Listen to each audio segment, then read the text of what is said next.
and welcome. Today, we're going to explore a really beautiful idea, one we're calling the fluid blueprint.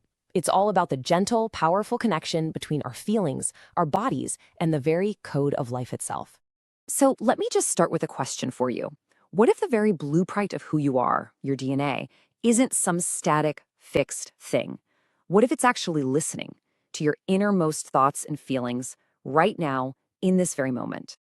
And that brings us to our first big idea, the listening blueprint. We're going to explore how our feelings might just be shaping us on a cellular level. Okay, let's dive right in. So there's this really fascinating system of wisdom called the gene keys, and it suggests something pretty radical.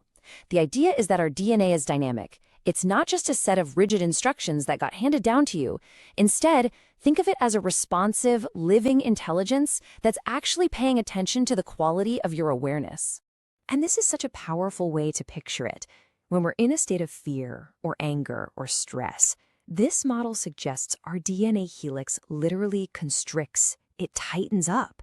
But when we feel emotions like love or gratitude or just a simple sense of peace, it does the exact opposite. It relaxes and opens up, kind of like a flower blossoming in the sun, you know?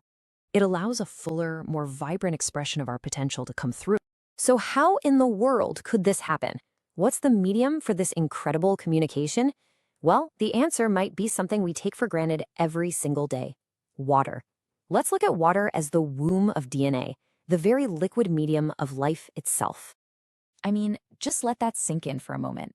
Not just a container, but a womb, a nurturing, creative, and absolutely essential environment. Without water, DNA as we know it, well, it just couldn't exist. And this isn't just a poetic idea. It's grounded in basic biology. Inside every single one of our cells, right now, water is literally cradling our DNA. It's the presence of water that allows DNA to form its famous double helix shape.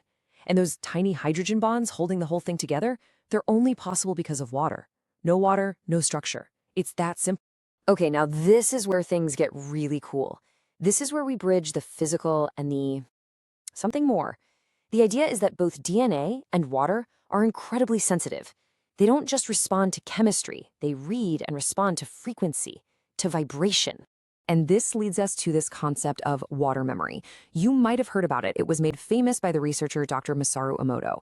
It's a fascinating, though controversial theory that suggests water can actually hold on to vibrational information, that the energy of its environment, like our thoughts and feelings, could literally change the way its molecules are structured. So let's put the pieces together. If our emotional state creates a vibration and the water inside our cells records that vibration, then that water becomes a living mirror. It's the medium reflecting our consciousness, allowing our DNA to express the quality of our inner world. I love this metaphor. Think of it like this. If your DNA is the actual language of your life story, then the water in your cells is the ink. And your thoughts, your feelings, your consciousness, well, that's the hand that holds the pen, writing that story moment by moment by moment. Now this story, it gets even deeper. Because it's not just about us in this lifetime.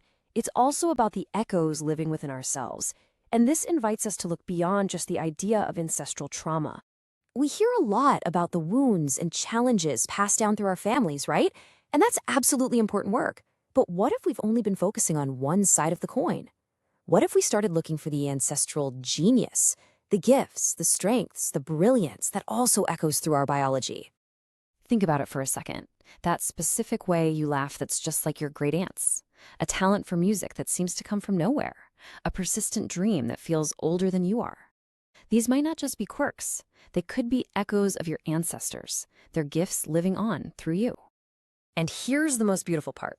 The water in our cells, this fluid medium, it doesn't judge. It doesn't pick sides. It's an impartial recorder. It stores the vibrational impressions of everything. It holds the grief, yes, but it also holds the grace. It remembers the sorrow and it remembers the joy. It records both equally.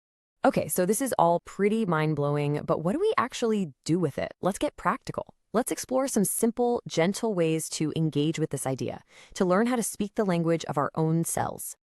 Here are 3 really gentle practices you can try. First, speak to your water. Before you take a drink, just pause for a second. You can silently intend something simple like clarity or peace into the water. Second, you can shift your own frequency. When you feel stressed, just take a few deep breaths. Imagine a wave of relaxation washing over you, literally creating a more peaceful environment for your DNA. And third, consciously hunt for your ancestral gifts. Instead of only focusing on what was difficult, ask yourself, what strength, what talent, what resilience might I carry from those who came before me? And that brings us right here to this final thought. You see, this isn't a passive inheritance. It's an active one. It's like you have this vast library of potential waiting inside you. So the real question isn't just what you carry, but what you choose to activate. What ancestral gift will you awaken today?